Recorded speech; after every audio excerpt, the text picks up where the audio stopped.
Welcome. This is May 18th, Newberg City Council meeting. I call this meeting to order. Could we have a roll call, please? Certainly. Counselor McBride? Here. Counselor Wheatley? Here. Counselor Yarnell Holloman? Here. Counselor Kilberg? Here. Mayor Rossacker? Here. And Counselor Turgeson and Counselor Carmen are currently absent. Turgeson's running in, I think. All right. Would everybody please stand and join in the Pledge of Allegiance? I pledge allegiance to the flag of the United States of America and to the republic for which it stands, one nation, under God, indivisible, with liberty and justice for all.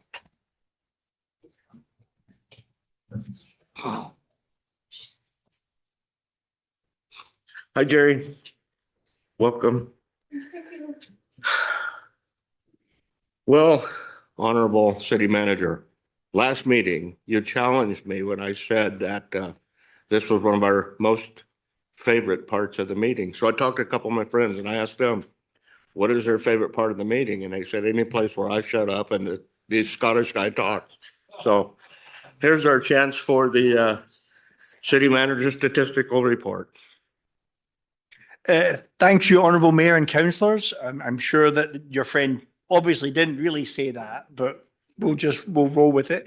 Here are the statistics to the end of March of 2026. And statistics are always delicious and fresh and sometimes even crunchy. So, combined planning decisions of all sorts, there were 6.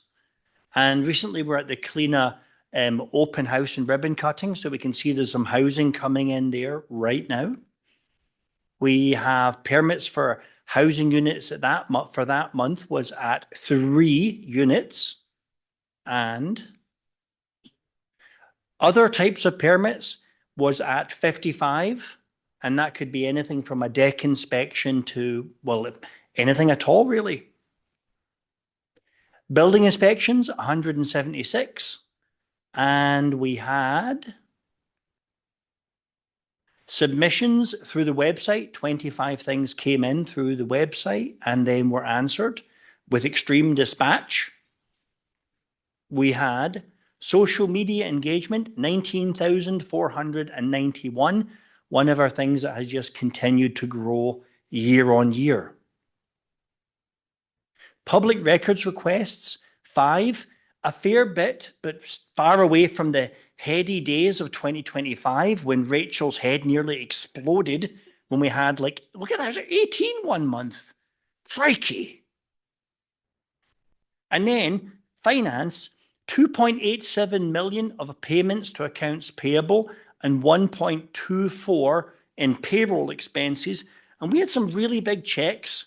We had payments for Forest Glen Repair LLC, and that was, actually, I don't know what that was for. Do you remember, Katie, what that one was for?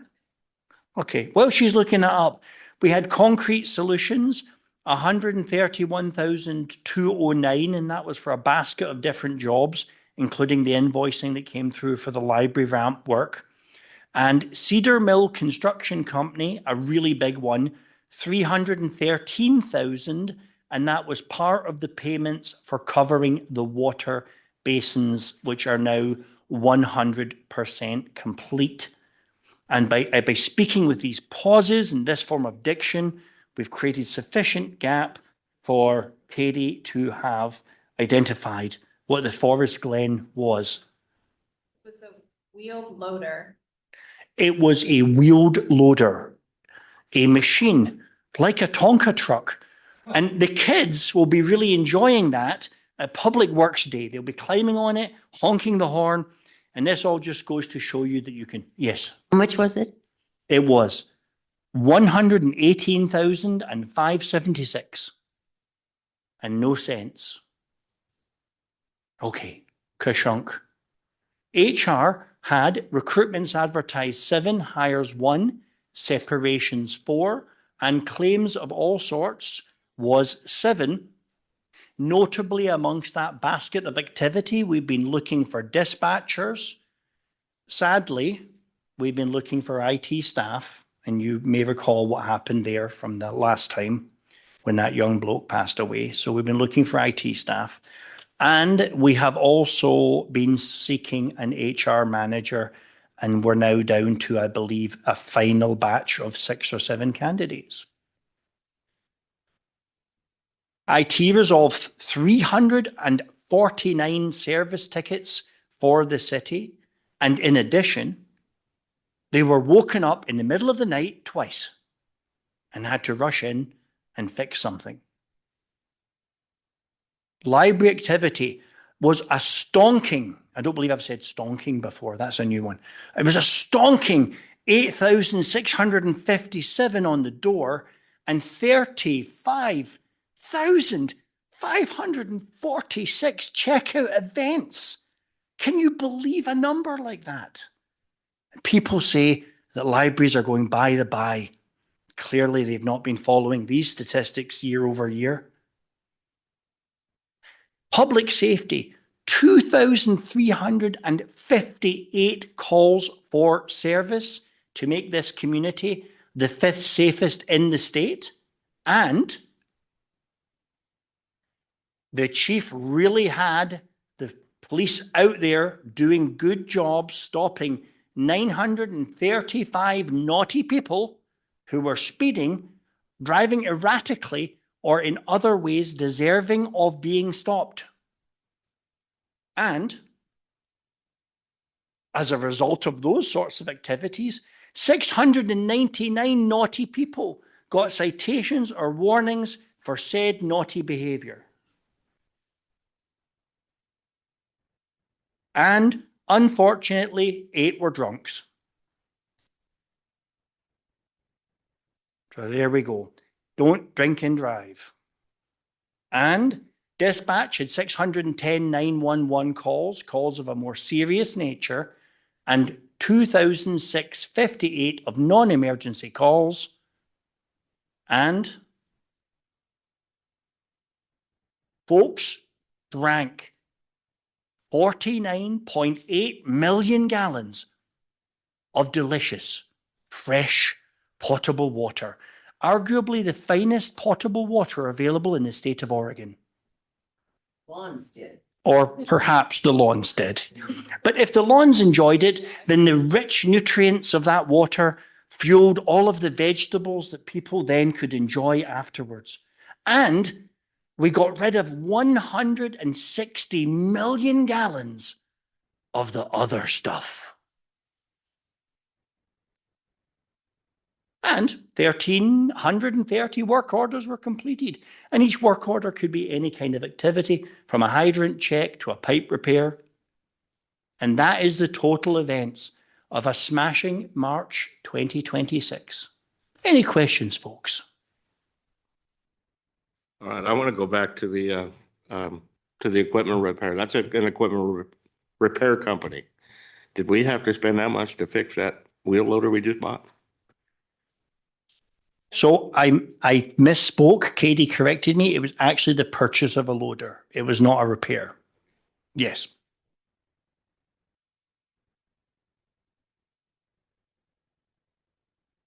Thank you, Will.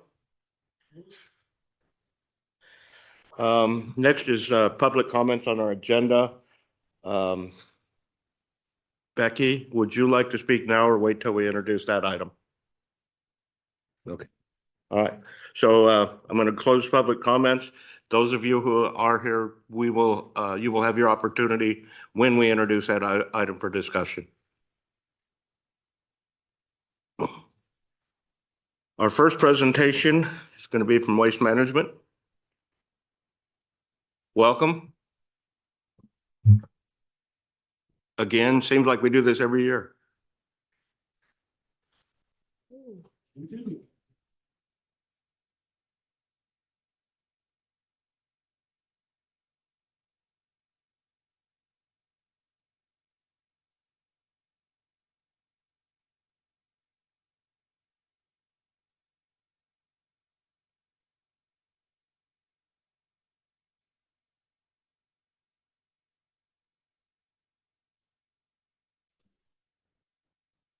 Okay, good evening, Mayor Rosacker, City Council members. My name is Dave Huber.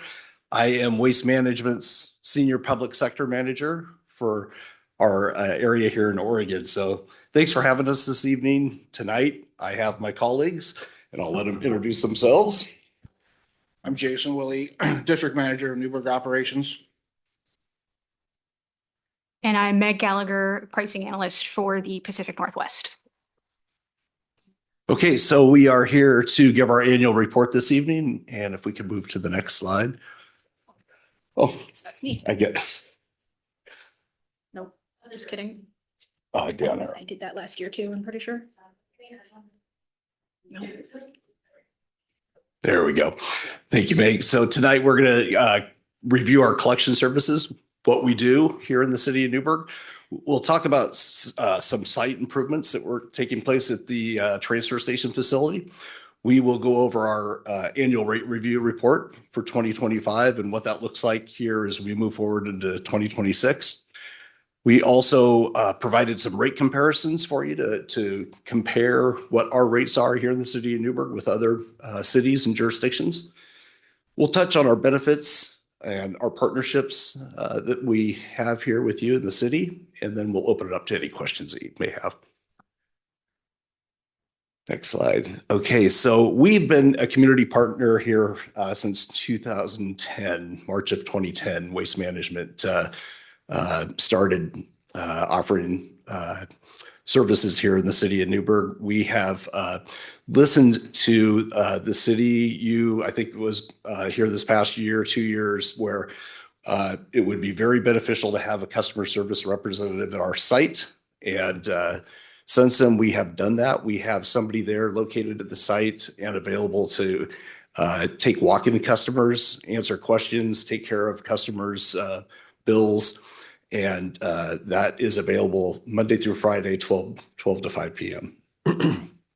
We offer comprehensive recycling, yard debris, and garbage service.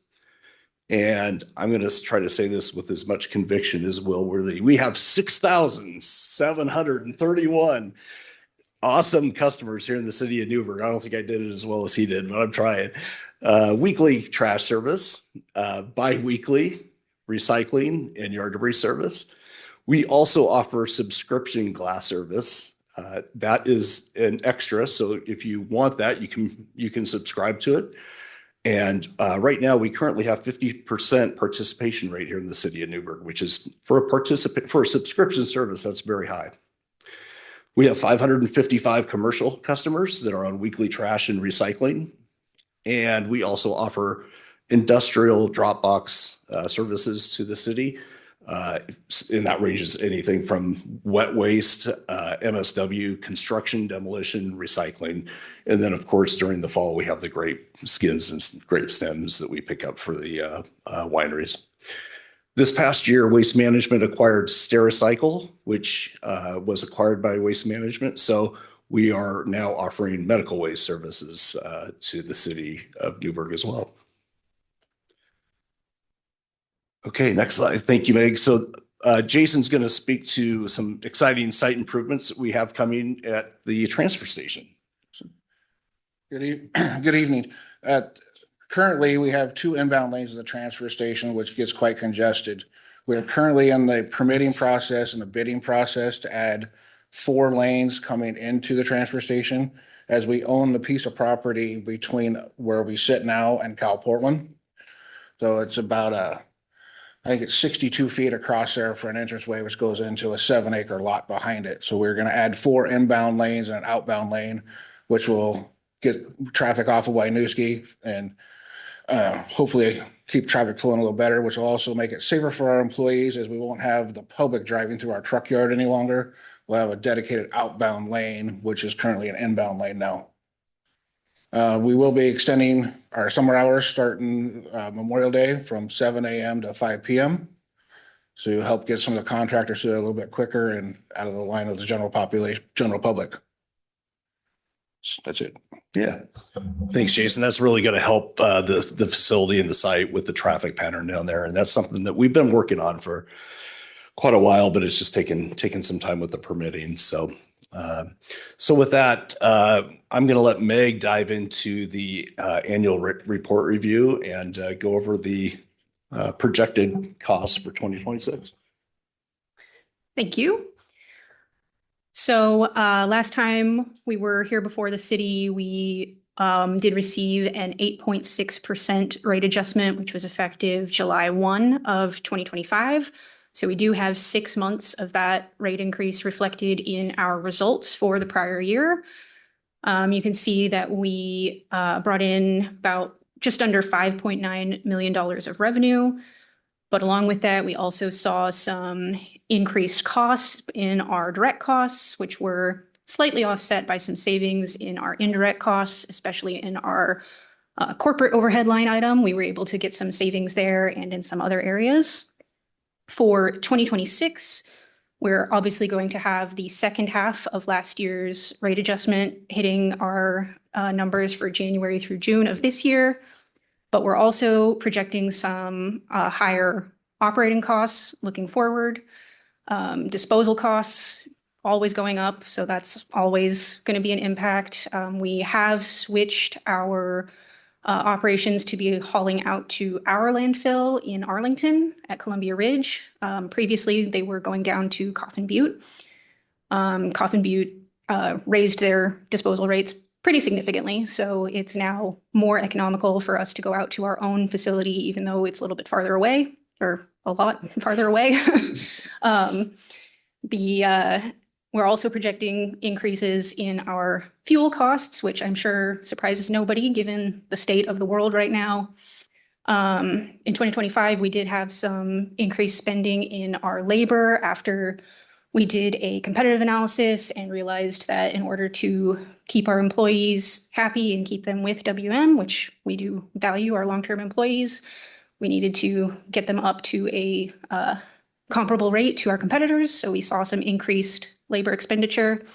We are projecting some labor savings for 2026 as a result of some decreases in the roll-off line of business due to downturn in the grape industry as well as construction. And then we're also always working to improve our efficiencies.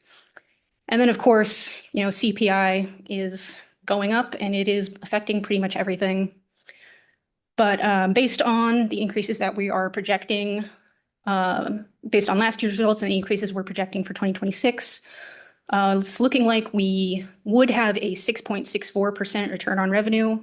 So in order to get up to that 10% rate of return, reasonable rate of return, we are asking for a 3.74% increase. Excellent. Next slide is mine also. So this is what that would look like. You can see the current rates that Newberg residents are paying right now and the 3.74% rate increase. The most common service in this area, it's actually almost a dead even tie between the 35-gallon and the 65-gallon size. And it's just about, right around $1, a little less, a little more monthly increase on that service. And then for comparison purposes, we have the proposed rates for some other communities in this area, for the city of Dundee and for Yamhill County. And then we also wanted to show you what it looks like up in the metro area and give you a comparison up in that area. So you can see, even with this increase, the city of Newberg still would be receiving quite competitive rates and a lot of value for the service. Great. Dave? Thank you, Meg. So I will finish it off here with our community partnerships. We here at Waste Management, our Newberg operations, we value our employees. We have a commitment to putting our people first. And Jason's done a great job of maintaining and keeping our drivers and employees there at the site, which is really helpful for all of us because the less turnover we have, the better. So there's been a very high retention rate with our employees, which is great. And we offer great living wages and benefits. Safety-wise, we've had a great year this past year, but a special shout out for the last 14 months, we've been injury-free, which is always nice to see to keep our employees safe. We value the environment. If you haven't heard, we have a new recycling facility in Portland, and that facility takes the mixed recycling that we collect here in Newberg at the curb, and we haul it up to our Portland recycling facility. And that facility is new. It's just opened up last July. And the nice thing about that facility is that it has a very high recovery rate, and it's very highly efficient. It's state-of-the-art equipment. So it's been very beneficial to feed that facility from all of our jurisdictions here in the region. Community-wise, we always value and want to stay involved here in the local community. Jason is involved in the Rotary Club here. We also do in-kind services for the Old Fashioned Festival. We're Chehalem Valley members. And then we always like to do the Public Works Day, which is coming up soon, and where the little kids can get in our truck. And it's kind of like a Tonka truck, like people say, and get to test all the buttons on our truck. So anyway, we like to be a part of that. As you can see, the mayor and I in front of one of our trucks. I think that was 2 years ago. So, all right, next slide. And to finish off, on behalf of all of the WM employees that service the Newberg community, we want to thank you for your partnership, and we would like to see that continue as we move forward. So with that, I will open it up to any questions that you may have on our services or our rates. As they say, rate minds think alike. So.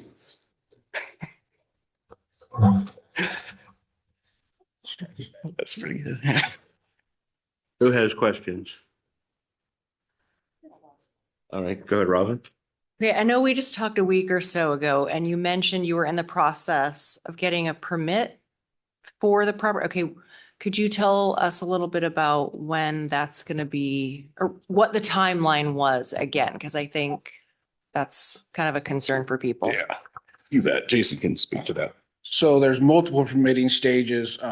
One stage is we have to get approval from DEQ due to the fact that we are changing the inbound and outbound of our transfer station. DEQ has up to 6 months to approve or deny that request. We sent that request to DEQ almost 9 weeks ago. We're still waiting to hear back from them. The next part we're in right now is the land use permit with Yamhill County. And we had to get signatures from our current landlord, along with our signature from our property guy from corporate for the piece of property that we own. So we're in the process now of waiting for the land use permit to be approved, and then we'll start, and we're also started to apply for the construction permits as well. So timeline, hopefully, the last I heard is they're hoping to break ground somewhere around the first part of August and be completed by fall.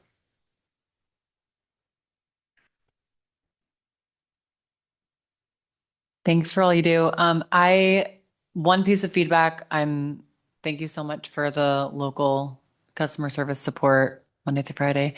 I do still get that similar feedback. And I am tentative to even share it because I know that it's hard once that feedback starts, it's hard to overcome that narrative. So I definitely understand and get that, but just keep going, continue working on it.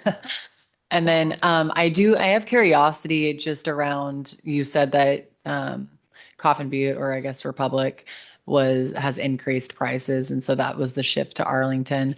I'm curious when that happened and if it is in relation to their denial or their reversal, or if it was pre that land use hearing that happened. Sure. It was all pre of their denial for their expansion down there. It happened the first part of Q4 of last year is when we're going to hike our rates up to, I think, $95 a ton or something like that going down, which is almost double of what it was previously. So the end of November of last year is when we decided to start going to Columbia Ridge, our facility, because it was price neutral basically between the two facilities with transportation and disposal rates. Follow-on question.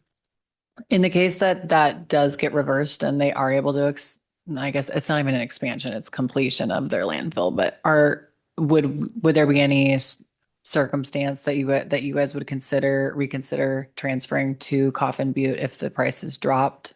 Yeah, if price dropped, yes. Okay, thanks. It'd be back on the table to talk about it. And if I could add, I know there was a pretty large disruption in our industry last year with Covanta closing down in Brooks, Oregon. So all of that waste had to go somewhere, which is part of the reason why you've seen an influx. Jason's seen an influx in traffic here at the Newberg facility too. But then it's also put more pressure on at Coffin Butte.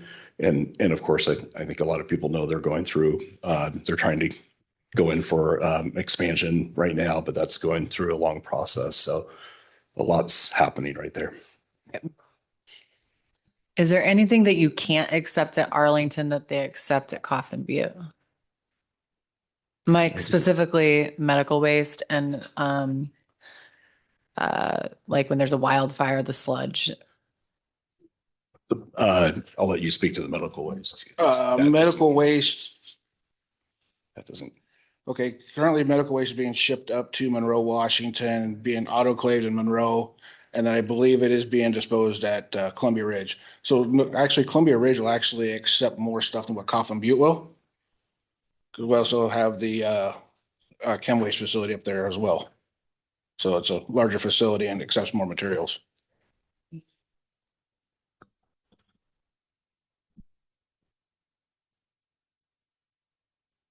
Anybody else have questions?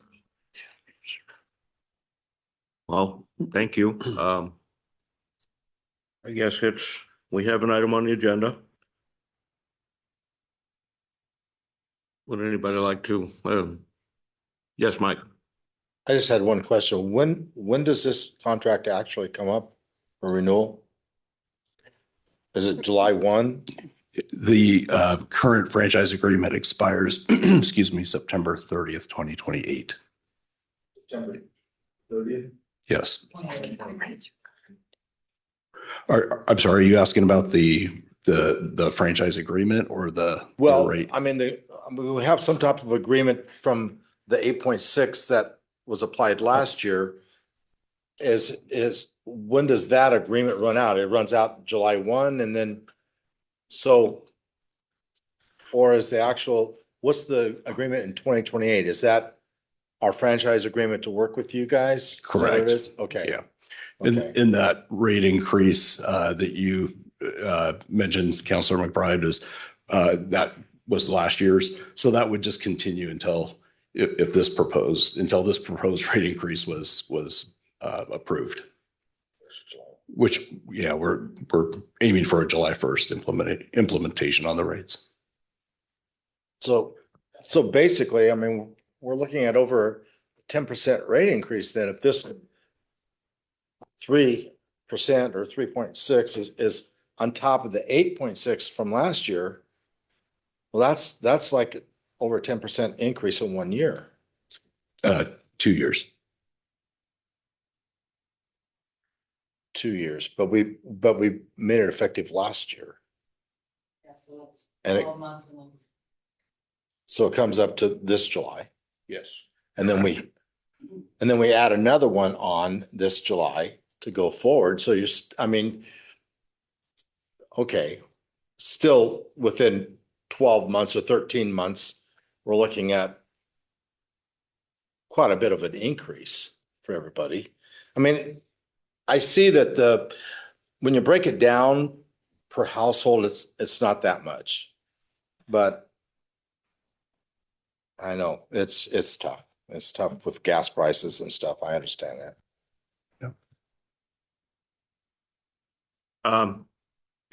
Since the franchise agreement was brought up, are we looking at any expansion of services between now and when that franchise agreement I mean, we got 2 years. Are we looking at expanding the operations at all? I'm sorry. Yeah, I mean, improvements at the transfer station facility, we're looking at that, of course, to make it more efficient, get the customers off the road. Aside from that, we're not looking at anything to change in terms of our collection services here in the city at this time. So it seems that we are definitely busier every year and we're still looking at the same facility. I know we don't want to beat you guys up. I was personally in the line for an hour and a half the other day. It took me to get dumped, and that was 45 minutes on my new ski and 45 minutes on your facility once I got off the road. But I thought we were talking about adding some capacity so that we can, yes, you're getting people off the road by adding 4 lanes, but if you're not increasing capacity, you're not solving the other problems. So are there no plans to do that? Speak to this.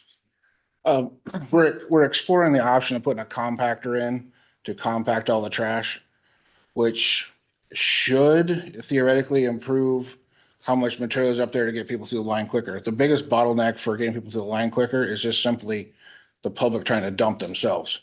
You get a senior citizen up there who's got to pick up a load of shingles and they're pulling them out one at a time. That takes time. We're exploring other options to cycle people through quicker. I think by having the compactor there, we should be able to push the trash and cycle it and keep the tipping floor cleaner to hopefully get more vehicles parked in there. But that's pretty much it. I mean, I can add, if potentially we could explore expanding the building. But first, we got to get the land use permit that we're applying for, which would also allow us to expand to the west on that building. So we're pretty much as far as we can go to the east and to the north on it. So we'd have to go to the west. So once we have the land use permit, then we can explore expanding, make another bay there. I think I also think it's important to clarify too that, and I think there's some misconceptions too. Our Newberg transfer station is in Yamhill County. And so we have a separate agreement with Yamhill County for the transfer station itself. That's a separate agreement. And we have a 10-year agreement with the county on that transfer station.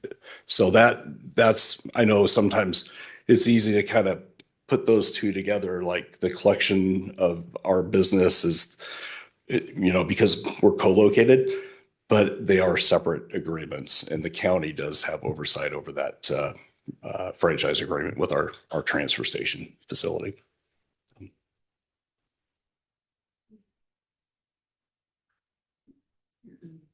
All right, thank you. Thank you.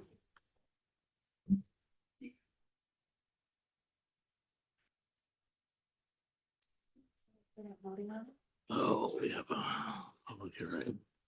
Bill, this is your ordinance. Yep, got it. Thank you.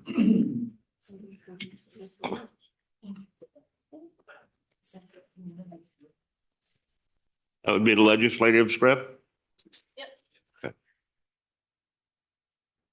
I'm sorry, does that mean that we vote on this on the rate increase next council meeting? Since he's hoping for a Well, July when are we 1st? going to be looking at that? I would assume that in line with our usual precedents, having heard the information one session, then you would bring it to the vote next session. Then there may be other follow-up questions that council would like to ask. All right, next is a public hearing. So this hearing is to consider the changes to the Newberg right-of-way and street closure amendments. At this time, I will open the public hearing. Citizens will be able to testify in this issue by first, nobody has signed up to testify. So at this time, do any members of council need to declare a conflict of interest, abstention, or ex parte contact?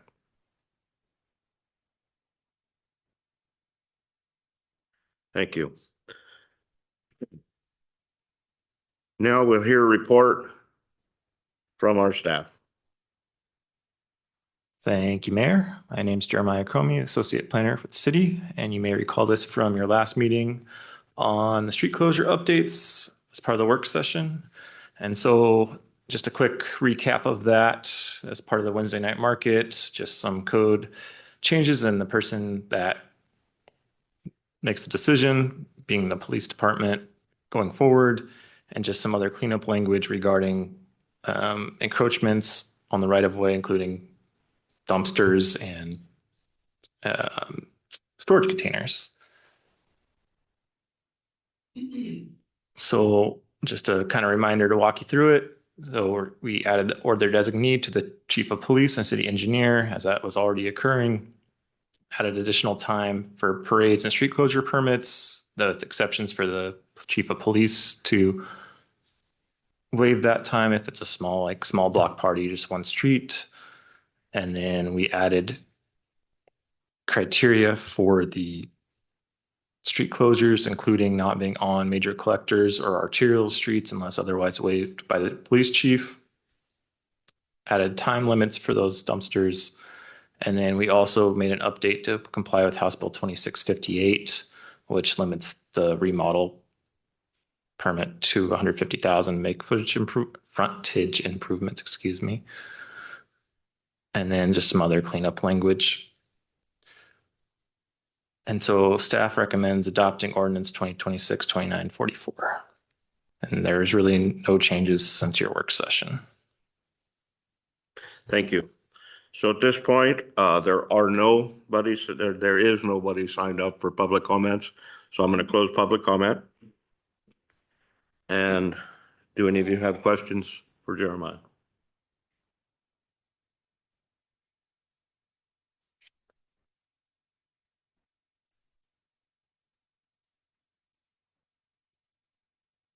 So could we please, we already gave you a recommendation, but could you go ahead and give it again, please? Yeah. Staff recommends adopting ordinance 2026-2944. So Peggy. I move we adopt ordinance. Am I jumping the gun? Nope. Okay. I move we adopt ordinance 2026-2944 by title only and waive second reading. Second. It has been moved and seconded that we approve ordinance 2026-2944 and waive the second reading. Is there any further discussion? Seeing none, could we have a voice vote, please? Counselor McBride, Yes. Counselor Wheatley, Yes. Counselor Yarnell Hallman. Oh, Yes. reading it. Oh my goodness. I've got to read the title of the ordinance really quickly, and then we'll go back and redo that. My apologies. This is an ordinance 2026-2944, an ordinance amending Newberg Municipal Code, Title II, Administration and Personnel, Title 10, Vehicles and Traffic, and Title 12, Streets and Sidewalks, to amend street closures, encroachments, and right-of-way regulations. Now, are we ready for a roll call vote? My apologies, jumped the gun. All right, well, Counselor McBride, are you still yes? Yes. All right, and Counselor Wheatley? Yes. All right, Counselor Yarnell Hallman? Yes. Counselor Kilberg? Yes. Mayor Rossacker? Yes. And Counselor Ferguson? Yes. Thank you. Thank you. Motion passes unanimously. So the next item on our agenda is the elections announcement. Thank you, Jeremiah. And as this is a very short announcement, do you mind if I make it from my seat here? This is to announce that there is going to be, pull my notes up here. The general elections for the city of Newberg will be held in accordance with the general elections for the state. I lost my page here on November 3rd to 2026. In Newberg, the mayor and 3 councilors will be elected to Newberg City Council. The current terms of office for Bill Rossacker, mayor, and Councillor Kilberg from District 2, Councillor Wheatley, District 4, and Councillor Carmen in District 6 will end on December 31st, 2026. Filing for office opens June 3rd, 2026, and the deadlines, this is the key detail, for incumbent candidates is August 18th. And the deadline for non-incumbent candidates is August 25th. Please make an appointment with me to file for council. Thank you. Thank you, Rachel. Now is new business is master fee schedule. Who's presenting on that? Well, oh, here we go. Welcome.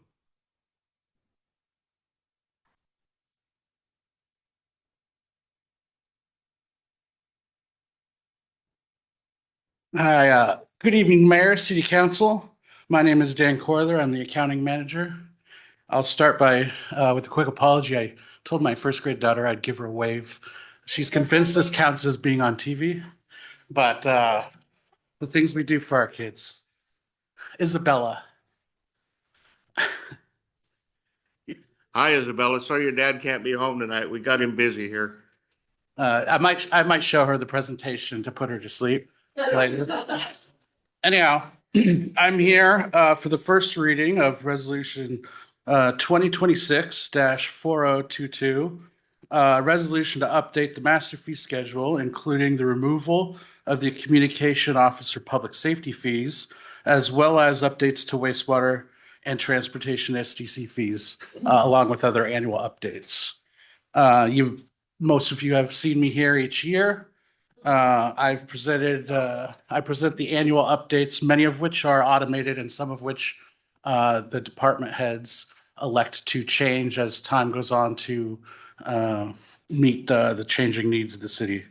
So the master fee schedule was established in 2016 and last updated in March of 2025. This will be our first July 1st update that was changed this previous year to get our fees more in line, because we had some fees that updated in July and then the rest that were in April. So we are moving it more in alignment. So you'll see a little bit less variance in when fees change for the ease of the users. The master fee schedule note does not include franchise fees, city taxes, or pass-through fees collected for other entities such as the SDC fee. I think they're called SDC fees or CET. There's one for the school district and one for the parks district. That those are not included on here as they're not our fees, but we do charge for some of those in which we pass the money back to them for the permitting. Various fees are tied to the consumer price index measurements. The fee in lieu of parking program fee, which we've to date haven't used, but it's there if we need it.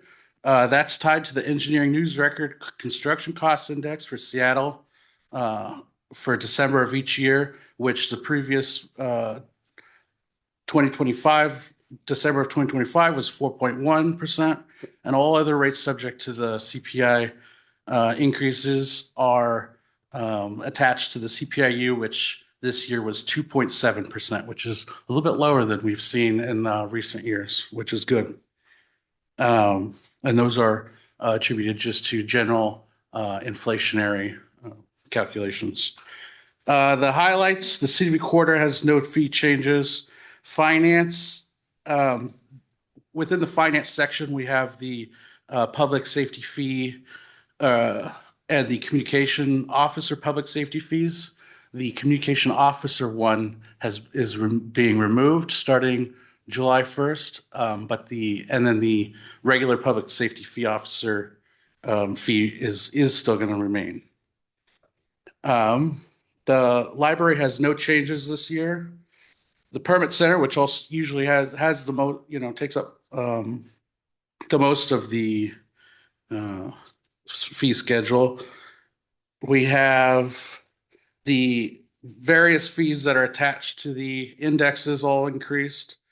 Some various fee descriptions were added to assist customers in determining permit type and fee amount, including sign, swimming pool, manufactured building, commercial air conditioner, and mini split. Essentially, those aren't new fees, but they've kind of added, they were combined in other sections, but to sort of be more clear, those essentially have been desegregated from a less detailed pile, so to speak. The grading permit fees were removed as they're no longer required due to Oregon Structural Specialty Code. The mural sign review fee was added to ensure more fair pricing, as mural projects are often large scale and can result in disproportionately high costs under standard sign review pricing. The vacation rental review line item is not new, but it was one of those fees that was added because we've got a handful of vacation rentals, and because we're seeing more of those users, we wanted it to be more clear which of the type 2 fees they're going to pay. So it's not, nothing's changing. It's just we've just changed it to be more clear. Trees in the public right-of-way removal permit line item has been added. That was one that planning department had noted was an oversight. We had that fee, but they didn't realize that it wasn't already on my schedule. So that's been added. The bike rack cost sharing program was removed due to inactivity. It was something that they came up with in 2012. We do have a few of those bike racks out there, I believe, but nobody's used that fee in many years, so they decided to remove it. The system development charge updates are probably the main highlight. The wastewater SDC fee is changing. They're decreasing by 7%. As the work that the city of Newberg has completed on the wastewater facility is allowing the city to move infrastructure concentration to higher prioritized needs for the city, is what I was told. I can't elaborate too much on that, but Will might have some more insight for you. The transportation SDC fee is increasing by 6.06%, and then the stormwater and water SDCs were determined to not need a change for this biennium. The police fees, we had an increase for the public records request specific to the police department is changing from $15 to $20.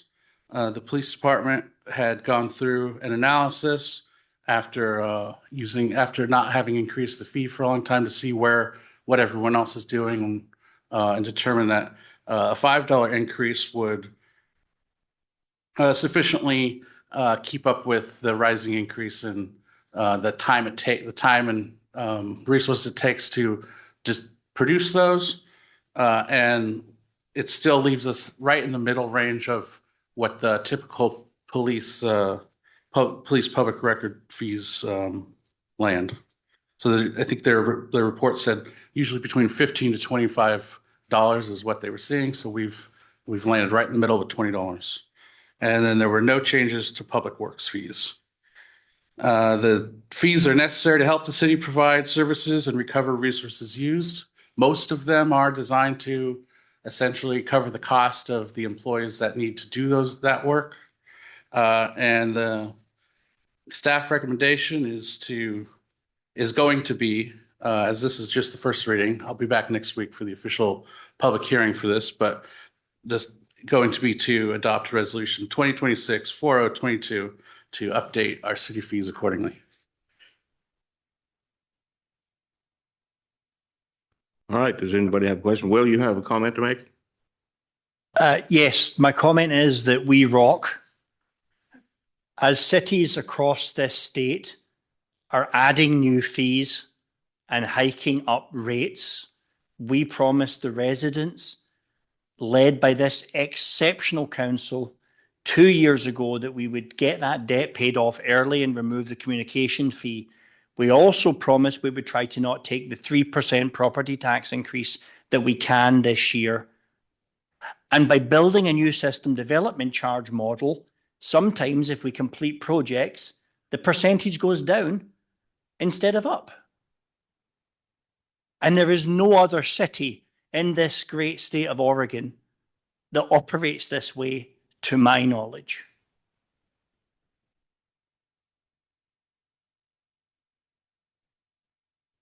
Okay, I have a question about the mural sign review fee. Is that pertaining to that one that came to council. I think Scott looked over it. Yeah, the street art. Yeah, is that the one that we're talking about? How it first started and we just kind of, it was like a pilot program, I think is what you called it. Is that what this is? Mr. Mayor, I'd be happy to respond. Scott's ready. Yeah. Yeah, Councillor Wheatley, this is not pertaining to the street art, which you saw, and we haven't had any other requests to do that since that project. But if we see more interest in that, we'll bring it back to council. The murals so for murals, you see them around town. Edwards Elementary and others have participated in this program for public art murals on buildings, and they're typically painted on. And the planning fee for that, if you think of it as design review, there's actually a community participation component to that, and it's more than just a sign permit. So there's a nominal fee that's charged for that. And the proposal is to cap the fee that would otherwise be escalating based on the square footage, because those murals can be very large. I should note that we have seen other murals that are structural. They're not painted on, but they're on a medium. It might be a plywood panel or other material that's attached to a building. And when that happens, that also requires a building permit, but we're not proposing to change the permit fees for building here. Thank you. That makes sense. I was confused between the mural and the street art. So thank you. So I have a question about the tree permit in the public right of way. This is an item that we talked about early in the year, and I don't think that we settled where we're going to be on this. I thought we were going to have some further discussions about whether or not a citizen is required to replant a tree in the right of way. Is that what you're understanding, Scott? Yeah, thank you, Mayor. My understanding on the street tree replacement policy is that we've been directed to not require replanting of trees in those instances where the street does not have an approved landscape plan, or that the development was, originally required to plant trees. In other instances where it's part of a planned development or a subdivision that has street, or in the downtown, for example, where we have trees that are part of a plan, that replanting is required. The fee that's referenced here is for tree removal, and those fees are consistent, and we're not proposing to change them. We're just, I think, codifying them in the resolution, if that makes sense. Well, if we're adding them, then they're coming from somewhere. If they were currently not there, they'd be zero. So what are we looking at charging for the right to remove a tree from the right of way? It's the same charge, and I'd have to ask Dan if you can. I don't have it brought up here. Yeah, thank you, Jeremiah. It's $10 and change currently, and it's really just for administration of that permit process.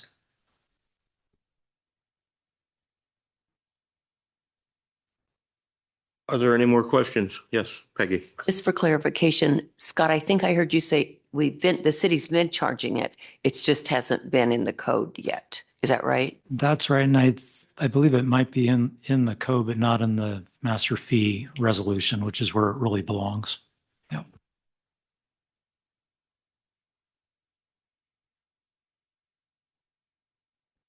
All right. At this time, we do have a public comment from Rebecca Wallace. Do you mind giving up your chair for a minute and let her have the podium? Thanks. I appreciate your time. We'll want you right back for your final recommendation. Hi, Becky. Welcome.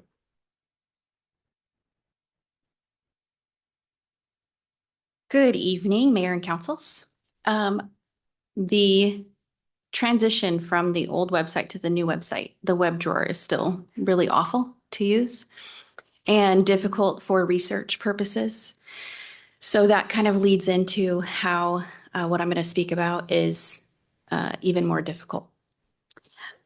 I want to express concern regarding the City of Newberg's proposed public records fee schedules, specifically the provision allowing city attorney research fees to be charged at $404 per hour.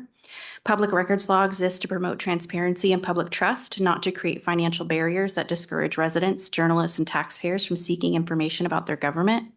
Charging over $400 an hour for legal review sends the wrong message to the community. Whether intentional or not, fees at this level create the appearance that the city is pricing the public out of oversight. For many residents, small news organizations, community watchdogs, a potential legal bill of hundreds or thousands of dollars effectively makes records inaccessible. When you can't do the research to find the records specifically that you're looking for, it's even more difficult. I understand that some requests require staff time and legal review, and reasonable cost recovery is appropriate, but this fee structure goes far beyond reasonable public access. At a time when trust in government institutions is already strained, adopting excessive records fees does not contribute to goodwill, openness, or confidence in city leadership. The public should not feel intimidated for asking questions or requesting records. Government works best when transparency is treated as a priority and not as a burden.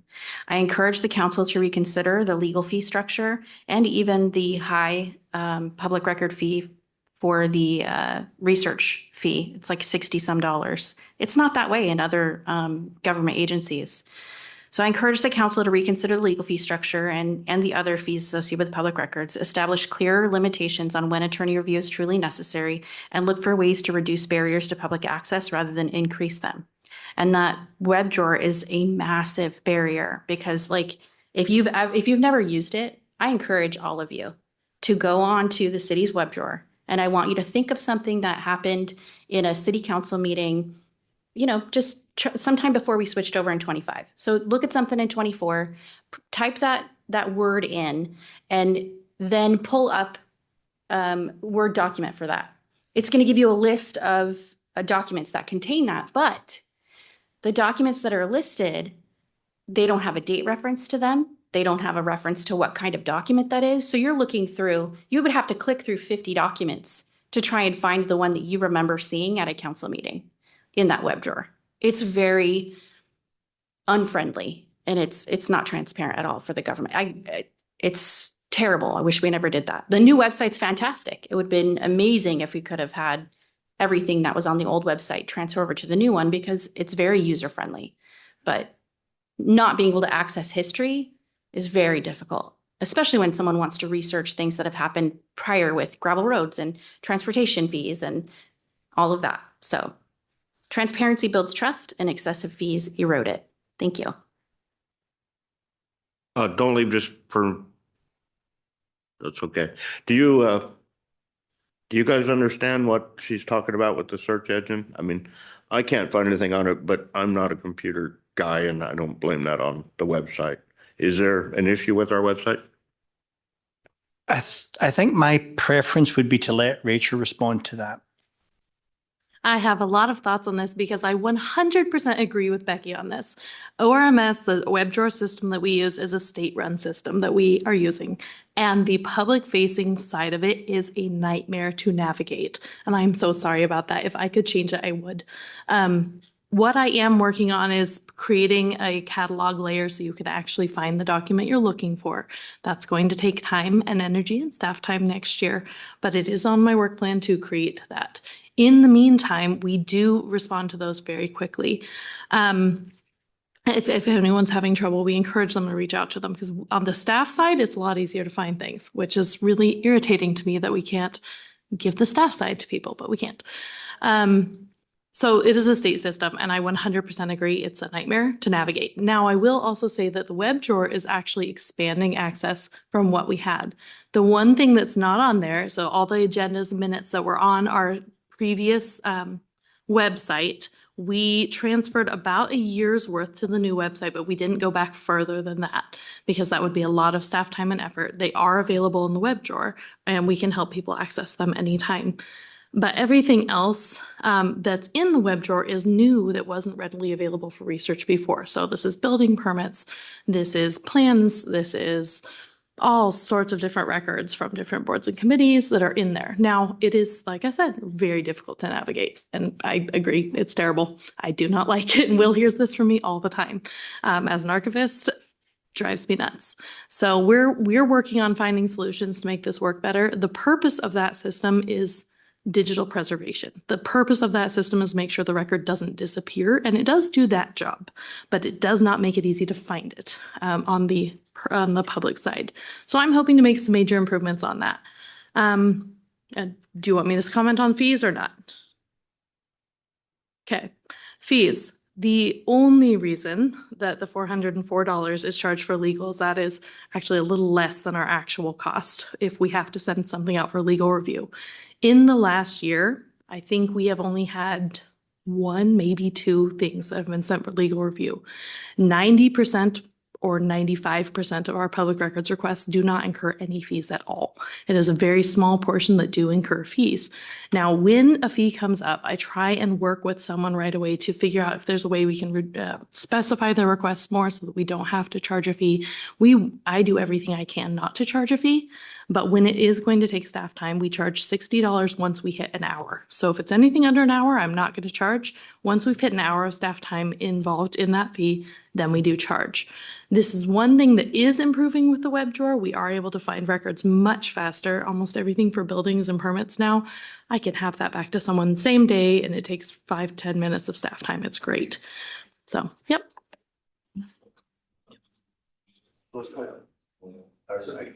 Okay.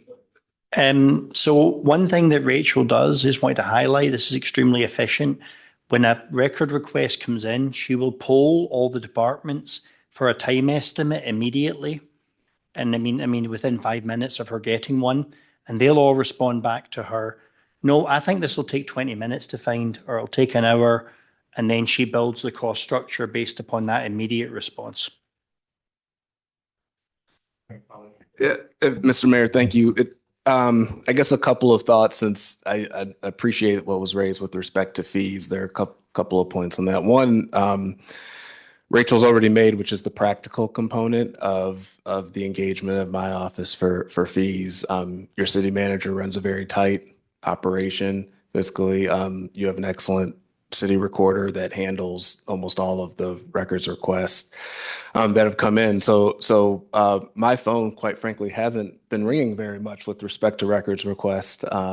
And so it's just not something that has actually happened from a practical standpoint. But then also from a legal standpoint, the statute, public records statute, does lay the landscape on, at least in part, on what fees can be charged to the requester in connection with legal fees. So there are certain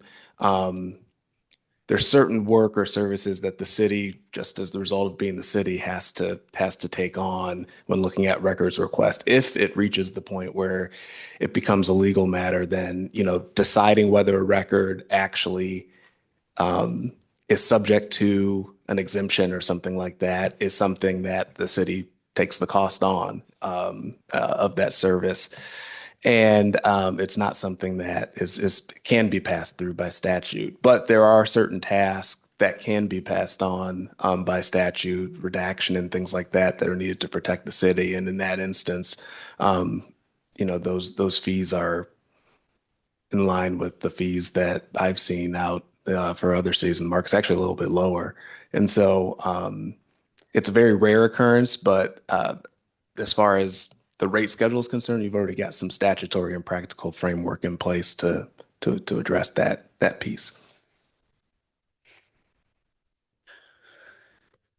I am really curious. So this is the second time that Ms. Wallace has come and given comment about public records and the concern around transparency and fees and being out of market. And I do agree with her. And I'm curious, since this has come up again, and I fully trust what Rachel is saying. I mean, I know that we've made leaps and bounds of progress with our efficiency and all of the things.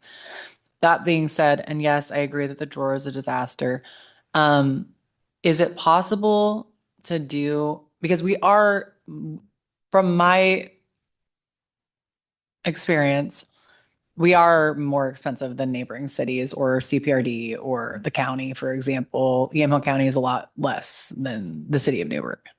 So I am curious if there could be an analysis of a year, which I understand this would take staff time, but I do think it would be a demonstration of transparency. And I think it is important.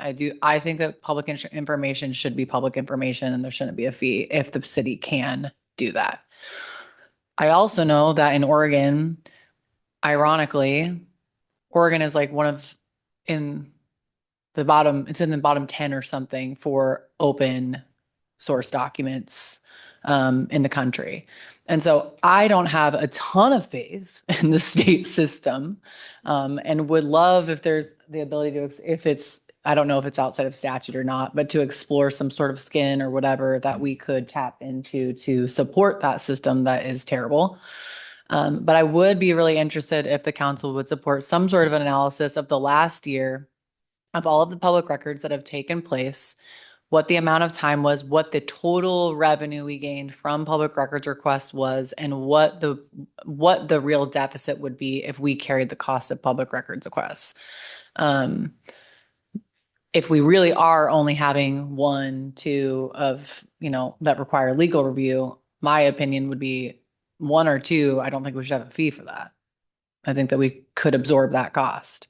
I don't know how many take longer than an hour to hit that $60 threshold, but I would be interested to know, is it $200,000 we're talking about, or is it $5,000 we're talking about? Because really, I would love to be able to demonstrate to the community that this is open documents.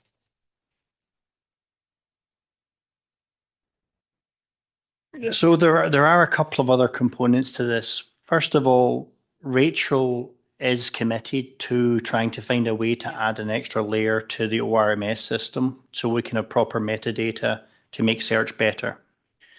But the ability to charge the run rate for staff time to do work, some months we've had 15 to 18 public records requests. Many of them are an hour or less, but many of them are a lot more than that. That is a large chunk of an FTE dedicated to doing this work. That's one thing we have to bear in mind. Another thing we have to bear in mind is the fact that there are data aggregator companies. Now, this is the part that maybe you guys might not know, who come in and they ask us, and I'll give you an example. We want every contract you've ever done for construction for 3 years.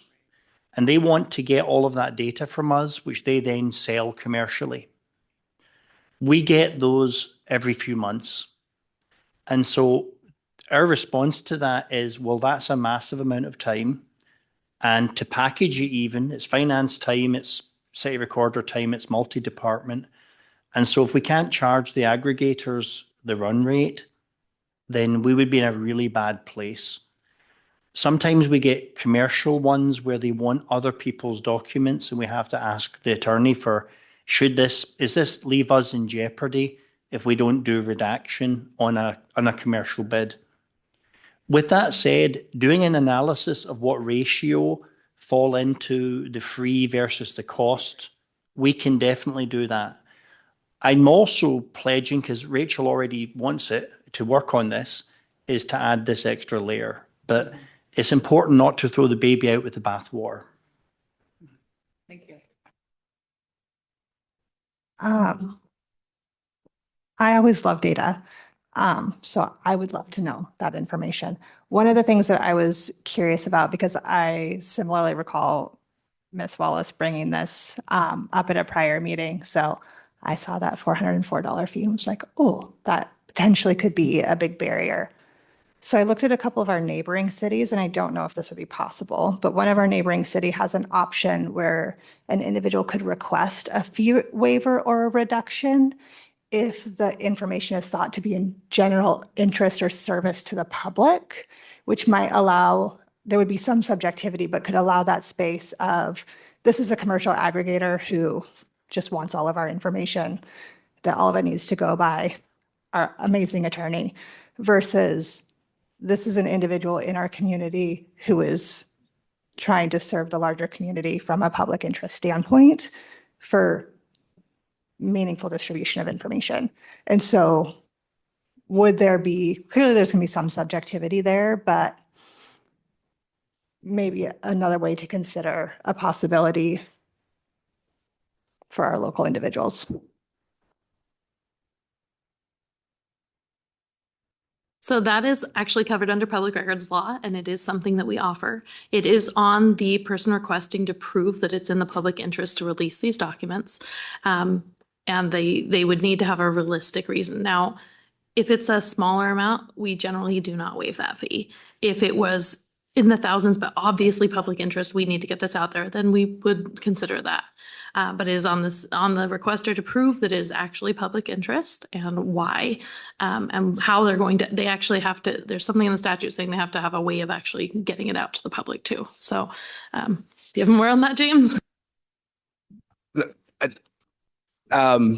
Yeah, Rachel, you laid it out quite well. So there is a balancing test that can be applied, and it's actually been there's a fair amount of authority from not only decisions from DAs but also circuit courts about what that balancing test consists of and how it looks, and it's certainly something that's at play here as far as the statutory landscape. My recommendation to council would be to allow the statute to do that balancing and not necessarily try to draft a test that's distinct from it here with respect to the fees. But obviously that's council's decision, but there is a balancing test that's established by statute. I think the other piece is that the city does have the ability to waive fees, as you've pointed out. And I know from past records requests, there have been instances where I've shared, hey, there's some grounds to not waive here. And, staff has said, no, we'll release it. We're okay with that in this instance. So it's something where there's a threshold there, but the city has been, in the interest of transparency, willing to not hide behind that. So. Well, I think I'm okay with the way we have it, quite frankly. It might be okay to because I think information is always useful. So it might be okay to see what some of our other neighbors are doing, just to make sure that we're not way out of line. But before I was ever on council, there was times I asked for some documents, and you had to pay for them. And I agree. If somebody's going to be pulled off their primary job, then we should be compensated for that. And so I don't necessarily look at it as a transparency issue. I look at it as a time commitment for what we're having our staff do. And I think that's the most important thing. And because our staff has a lot of important things to do.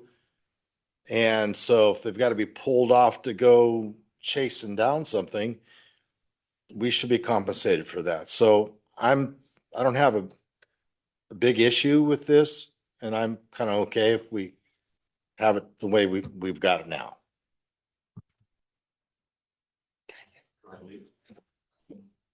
The one thing that I just keep coming back to just with fees in general, so take it what you may, but it does feel different to me with public records requests because all of us have said, it takes staff time, it takes them off of their duty. Well, I think that the public could and has, to my knowledge, made the argument, right, we pay with our tax dollars for those staff.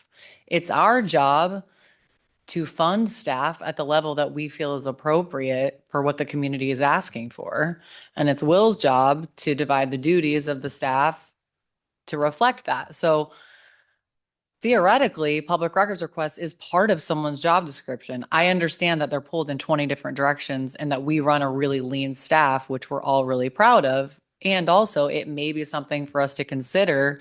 Do we want to support a partial FTE as this is part of their duties? And there isn't a fee with that. We do all pay taxes for the government to function. So it does sometimes feel like a double tax, when we place a fee on something that people feel like should be their information that they are entitled to, is what I'm getting at.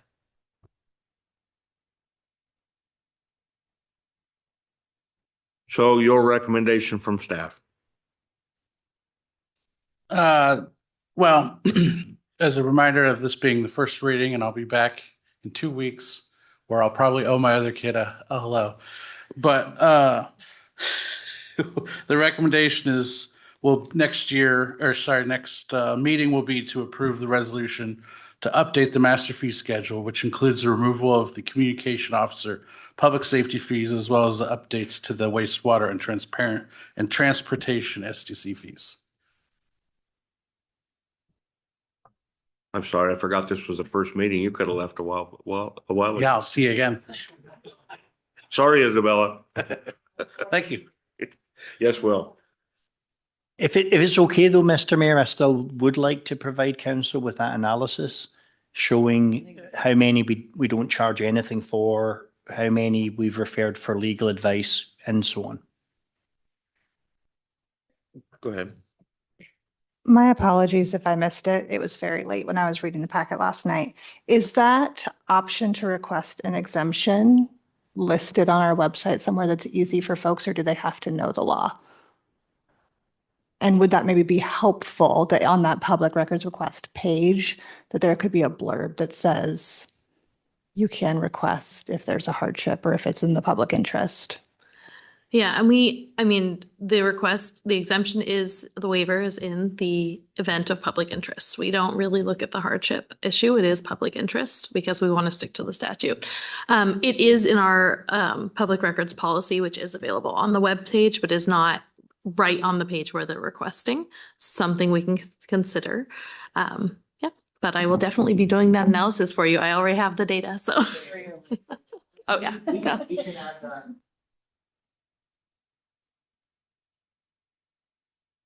Yeah, I have a follow-up question to that. So is that information on the form they have to fill out to make when they're making a request for public record, if it's in the public interest, the fee could be waived? It's in the public records policy, which is linked at the bottom of that page, and there's a link to it from the form that they fill out on the web page. But it's not stated in the boxes they fill out on the page. But we can do that. I would posit though that we might find out that every requester will claim that their information they are requesting is in the public interest.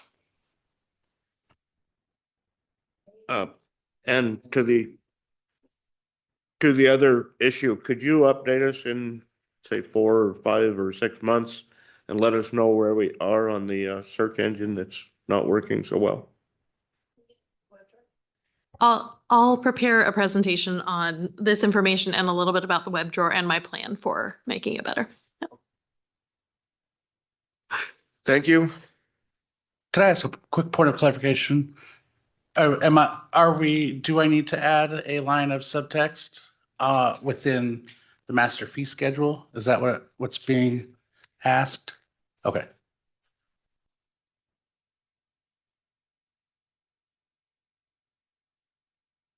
All right, it's almost 20 minutes after 7. I need to take a very short break.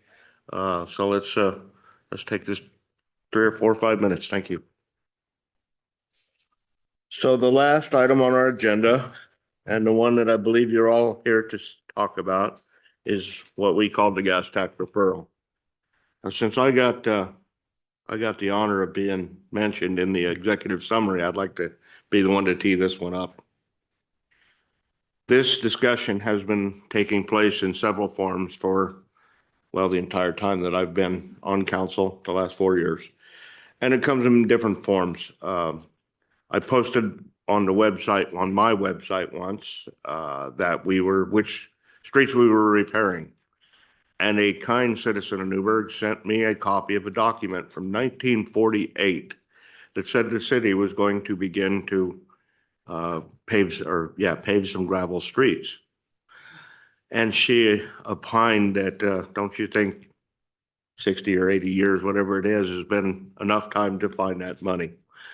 And instead, I think it's a good indication that the city, like ours, City of Newberg, is never going to find the money to just pave those streets on the city budget. So if they're going to be done, we're going to have to use several tools that we're not currently using. Now, I'm not advocating for this. We just thought there was another discussion going on between Robin and the city manager. And we just thought that this would be a good time to tee it up. For those of you in the audience, we, the counselors, cannot talk about this stuff in private. We don't come here with preordained ideas on these subjects. The only way that we can discuss this as a group is to do it right here in front of the citizens. And that's why you get interested. And, you know, if you came here because you're thinking we're doing something nefarious, I apologize. It probably could have been worded a little bit different and not raised the temperature level quite as much as it is. What we want to have is a discussion about what it would take to do those streets and to give staff some direction as to how we move forward with this in the future. So that being said, city manager, you're up. So this item really was introduced, as the Honourable Mayor said, to further the discussion. We have a situation where, while we have sufficient revenue to keep up with our road repair programme, which we're doing every year, in the tough money, we do not have sufficient revenue to build entirely new streets in the gravel section of town, which council has discussed before. We've all discussed this before. And apparently long before I was ever here, this was also discussed.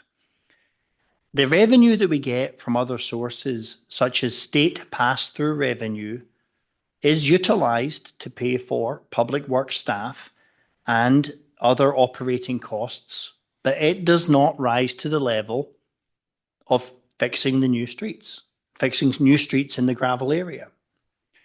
And when you take account of the fact of inflation increases we've seen, the state pass-through money has not kept up with the inflationary effect of general costs. So the concept was that we should have a discussion about, is there an appetite to generate a new income source that would potentially help ameliorate these streets? And so staff are not advocating for this position. It's, in fact, nobody is. We're just wanting to discuss it. We have a cluster of streets. It's a couple of miles that could use being built, but that might be $8 to $10 million. Just so you know. Couple of miles of streets. Yep. That is the cost. And so we obviously from time to time have applied for grants from, for example, the Federal Department of Transportation. However, Federal Department of Transportation grants are often predicated on, have there been fatalities? And if you have a city that's doing well on traffic safety, that actually counts against you when you're seeking funding of this sort. We've tried to think about other forms of funding that we can think of. This has been a council goal for a couple of years. I haven't thought of anything else. I've thought of lots of things that we're not allowed to do. We're not allowed to build a casino. We're not allowed to do a lot of things, right? We don't want to go into enterprises that compete directly with private sector businesses because that would be unfair. We've talked about food pod carts to raise money for streets. That would be competing directly with people who that's their livelihood. So the things that we've done so far, that we've raised money very successfully, which has enabled us to clear off a couple of bits of debt early and improve the billing statement. But that's what we've used the money for, was to retire those bits of debt early. Well, we've done that. I do not at this time have other ideas. And we've thought about this. And if I've thought about it every week, you can believe that Katie Strode has thought about it 5 times every week of ways to create new revenue for this and other purposes. So that's really it, folks. We have a list of streets. We know where they are. We'd like to upgrade them. There's not a lot of mechanisms by which we could do that And maybe this is not the time to consider more taxes. I don't know. Thank you.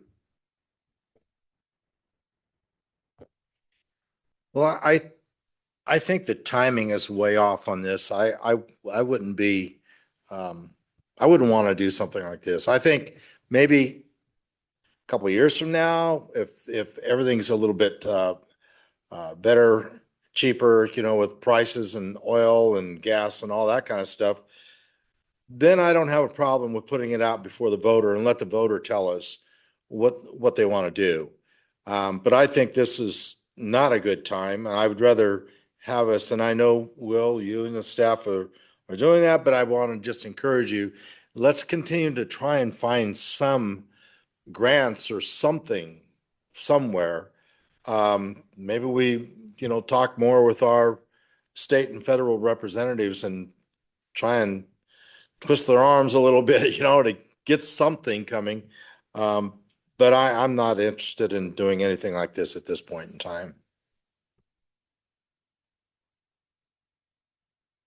I would agree that right now is not the right time to do this with gas prices so high. And we saw across the aisle, 255,000 Oregonians sign a petition to get the increase that Salem had come up with to get it on the ballot. And it's on the ballot. I'm sure it'll go down. The other piece of this is with, even if it's just on there to ask them if they're, I don't know how the wording would be, but I guess we would ask if they want to approve a 3-cent gas tax. It's a bad message in light of that.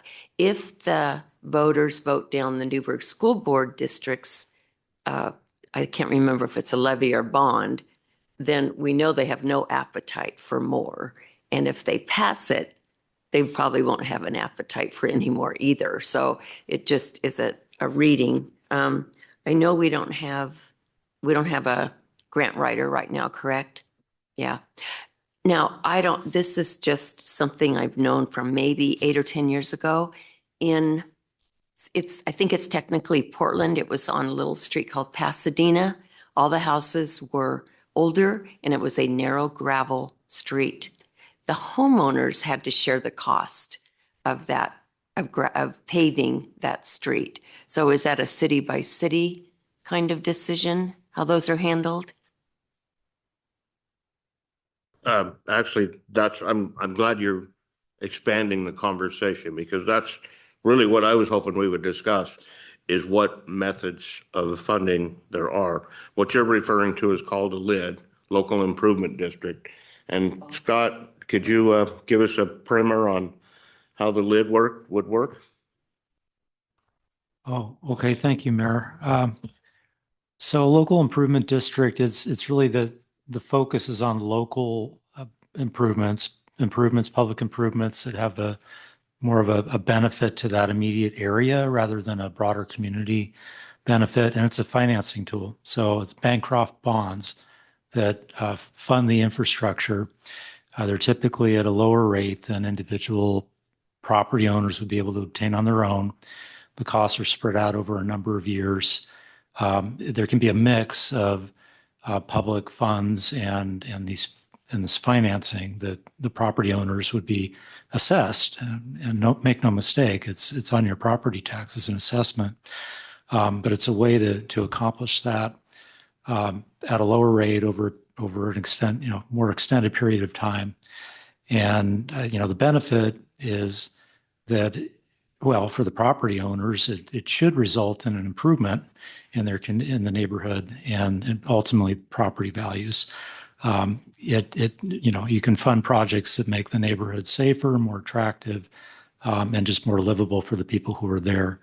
What a downside perhaps is that that additional cost or assessment could increase their rent. If they're renting, it could, obviously lead to higher taxes that may cause that, community member to no longer be able to afford where they're living. So there's some real serious considerations there.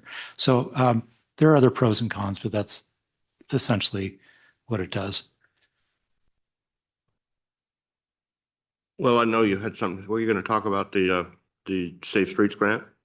Yeah, so there's a couple of things, and we have applied for the Safe Streets grant. However, that's not in the same scale as what we're looking for. The other thing is that if we did use an LID mechanism, and I would assume that we wouldn't attempt to leverage all of those funds solely from the homeowners, it would only be a partial solution. And even then, it could have some really heavy impacts on the people. Then at the same time, it still doesn't answer the question of where does the other portion of the money come from? So, you know, we can't cut staff to raise money for transportation where we've got the same staff that we had 5 years ago. It is costs that have changed. It's not, I would argue that there's, you guys know this, we're a very efficiently run city here with great leadership. It's not the question of staffing. It's a question of revenue. And I don't know where that other component would come from. I just don't know.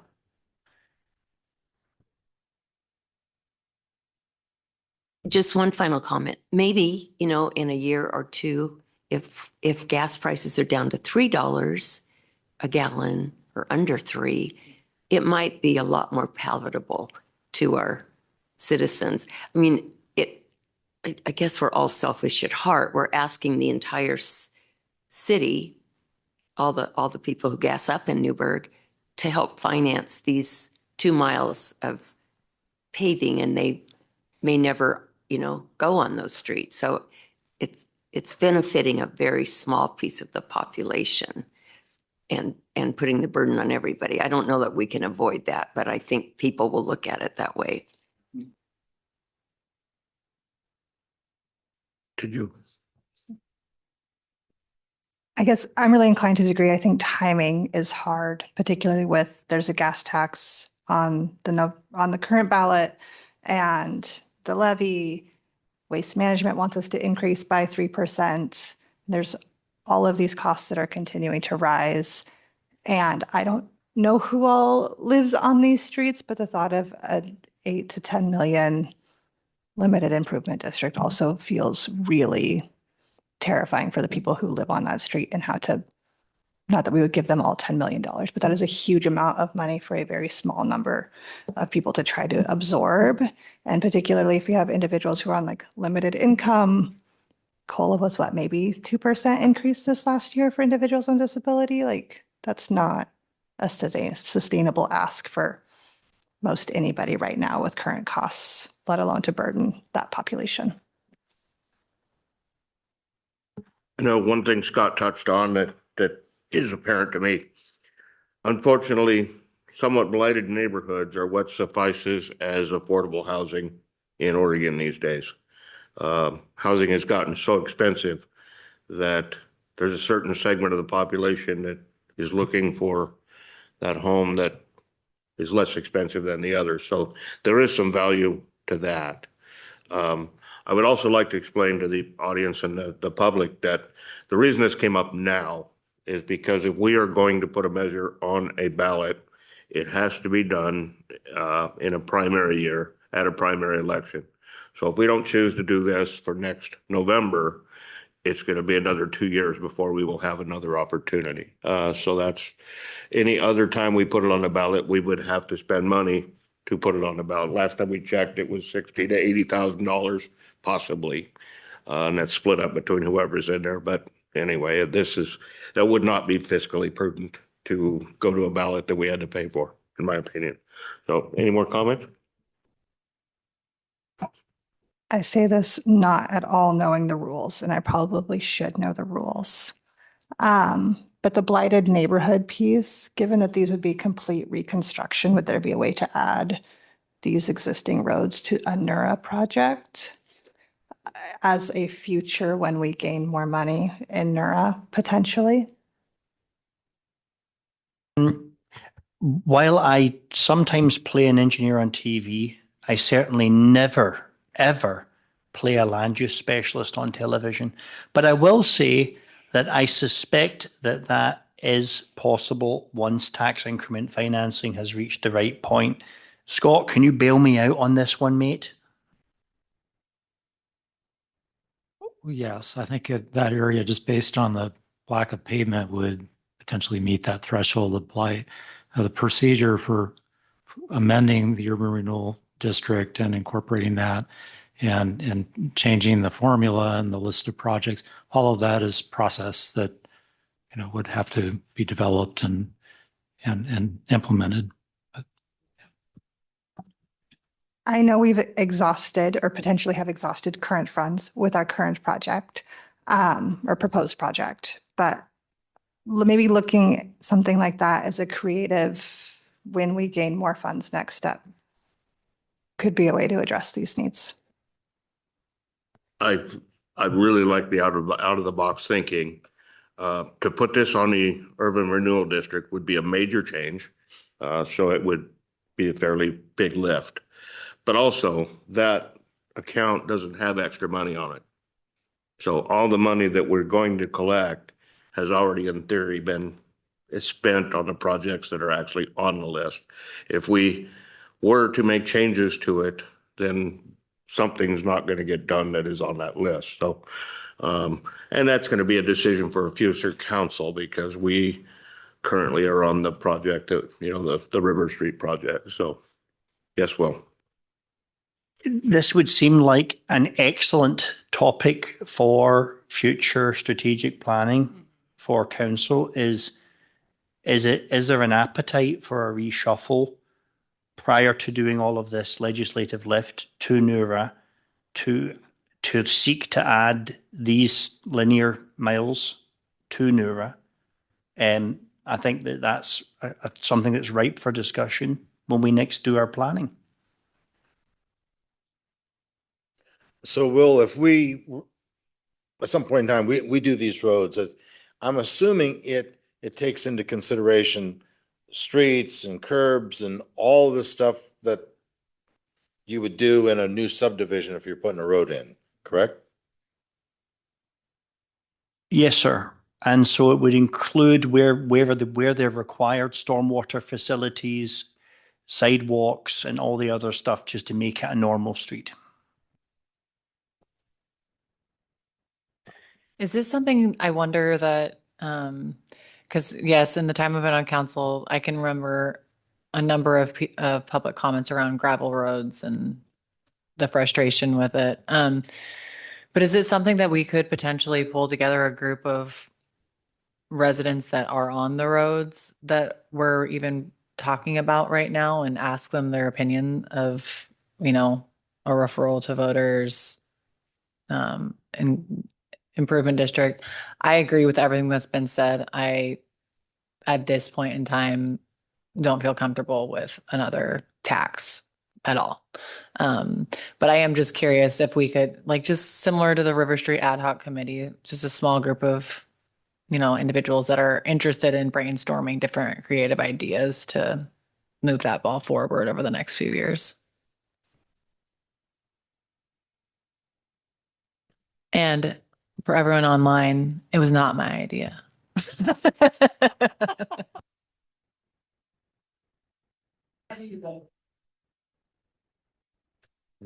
So just to be clear to the public, we're not going to move forward with this at this time. There's no chance that we're going to be putting anything of this sort on the November ballot. Oh, there. Is there anybody got a final word on this subject? Go ahead. May I request that we don't spin up another ad hoc effort until after the current one wraps up?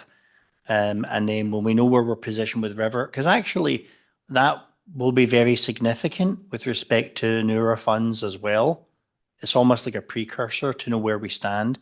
And then after that, I'll add it on the to-do list and we could start looking at some surveying there and then talking with our planning experts and try and think about that.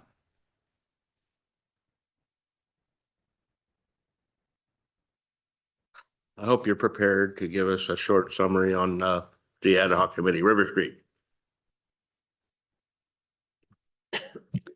So we had our first ad hoc committee meeting this last week. We had a really good turnout and have some of our River Street folks in the audience here today. So I'm so grateful for the continued interest. We spent our first meeting doing some kind of background level setting information giving for everyone around like historical transportation plans, the NURA planning, kind of the long-standing work that has gone into where we are today. Answered a lot of questions and also spent some time starting conversations around what people are hoping to see for a complete street that is a collector. We got some really great input. Our own local Jim Talt gave us a potential option 5, which I think sparked some good dialogue. And our next meeting will be end of June, where we're going to talk more about trees specifically and what folks are hoping to see from a design standpoint. And just opening up those conversations. What did you just say the date is? Sorry. June 25th Okay. at 6 p.m. right here. I attended the meeting, sat in the audience. It was quite interesting. They spent quite a bit of time going over things that, well, there's an option 4 now, which is to do nothing. And they spent a good deal of time on that. I wondered if this council has voted to move forward. We've not given anybody an indication that we do not wish to move forward. I wondered, would it be helpful to reiterate that position so that they can not waste time on the 4th option of not doing anything with River Street? Or do you think that there's an opportunity? Do you think there's a chance this council is going to vote not to move forward? I think that my hope is that we have a genuine process with the ad hoc committee that are able to speak to what they are hoping to see and their desires for River Street, which includes the folks that live on River Street in that community and the larger city to have really meaningful input. So far, I have not received the message that everyone on that ad hoc is in a do nothing position. And I think the ad hoc is very aware that our job as an ad hoc is to give meaningful information to the larger council. So I don't think we need to communicate that. I mean, that will then ultimately, and I think that's partly what I need to communicate as part of those conversations is what are the pros and the cons and the facts of do nothing? And one of them is that perhaps the council would not support that as being the overall position. And so how do we give the best information and guidance possible out of that ad hoc for what they are hoping to see?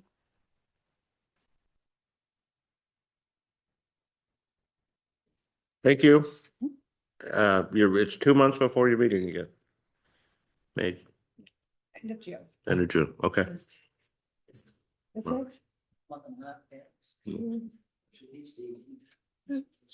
We met in May and then we're meeting end of June. So it's like Okay. smidge over 1 month.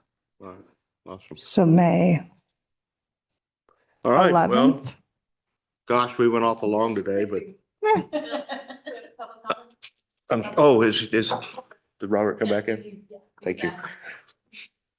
Robert, I'm sorry. I almost forgot public comments. I remembered just as I saw you walk out the door, and there is one other commenter behind you. Good evening. My name's Robert Suppy and I'm talking about the gas tax, but it sounds like you guys have, well, made a decision on it, so I'll be really brief.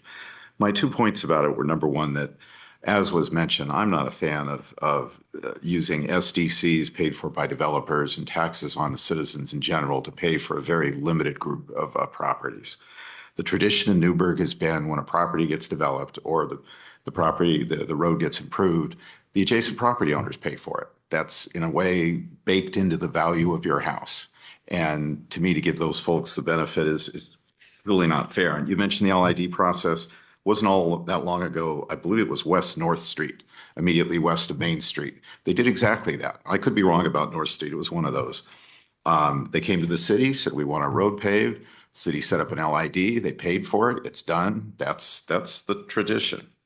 I would say if the tax are being proposed to support general maintenance throughout the city, I very likely would be in favor of it. The other thing I want to mention that generally doesn't get considered is the decrease in gas sales that a gas tax will create.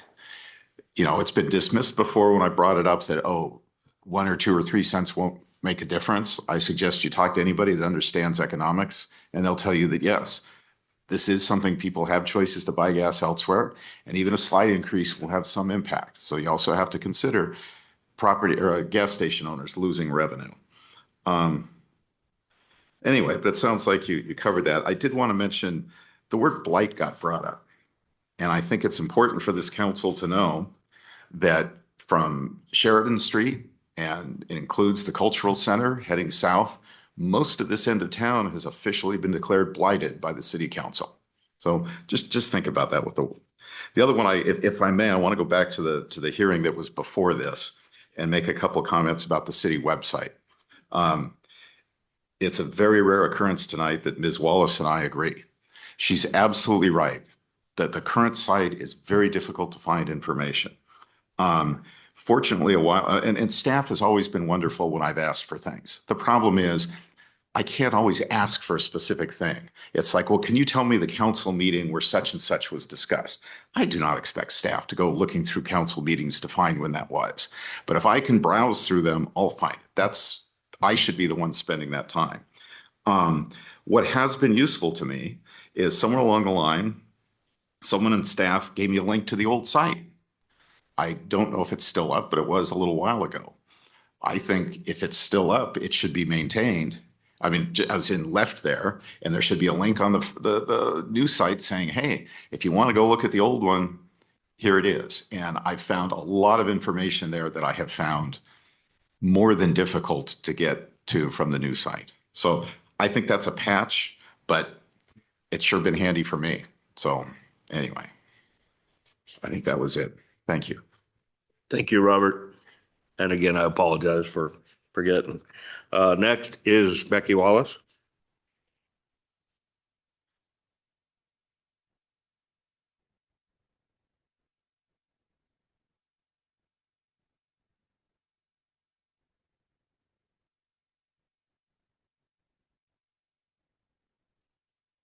See if I can read my own handwriting.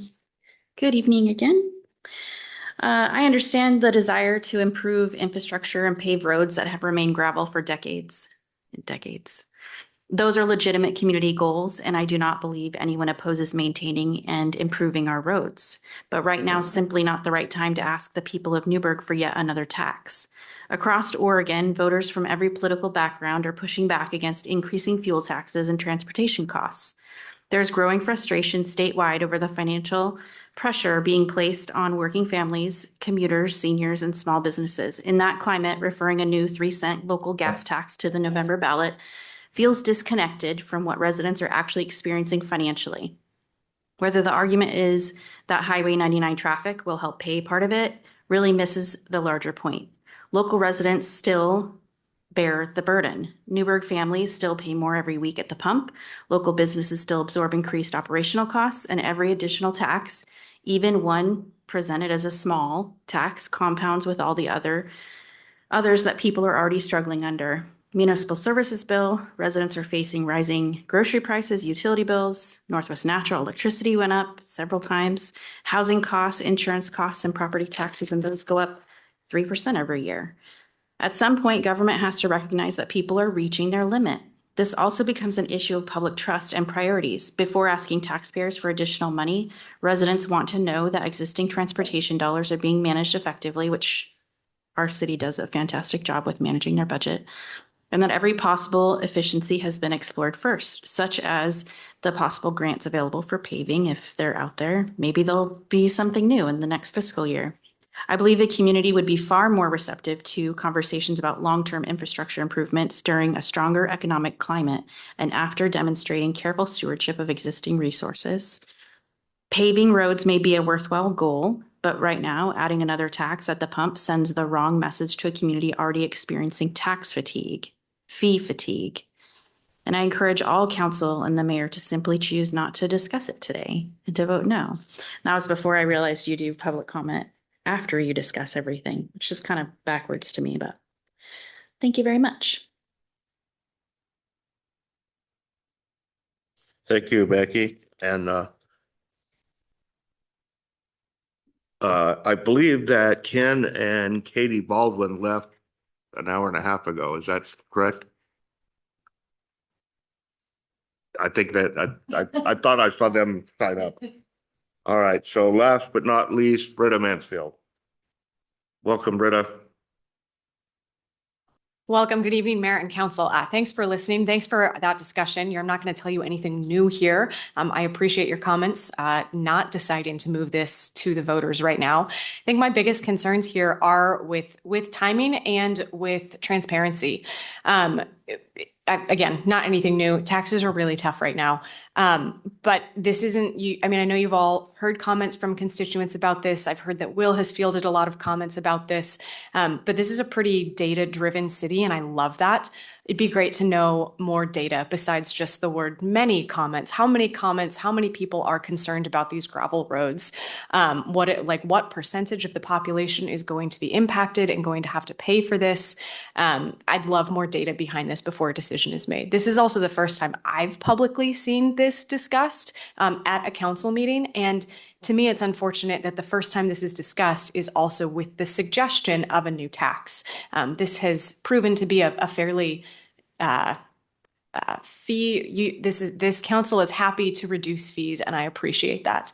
And it's always concerning when a topic is brought up for the first time with the addition of a new fee. So that's just a concern for me. I also lived on a gravel road for a number of years, and I still own property on a gravel road. And I can tell you time and time again, if I have to choose between a new tax and keeping my gravel road, I will keep my gravel road. I happen to find them charming.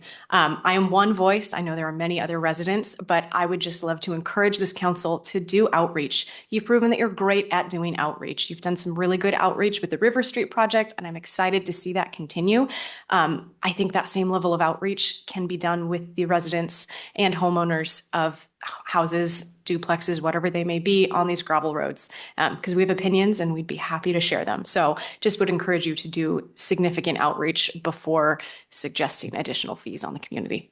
Thank you. Thank you, Britta. Thank you, everybody, for being here tonight. It's always good to see people in the audience. And I promise I didn't put that on there in that manner just to attract you here, but it worked out that way. So thank you. And this meeting's adjourned.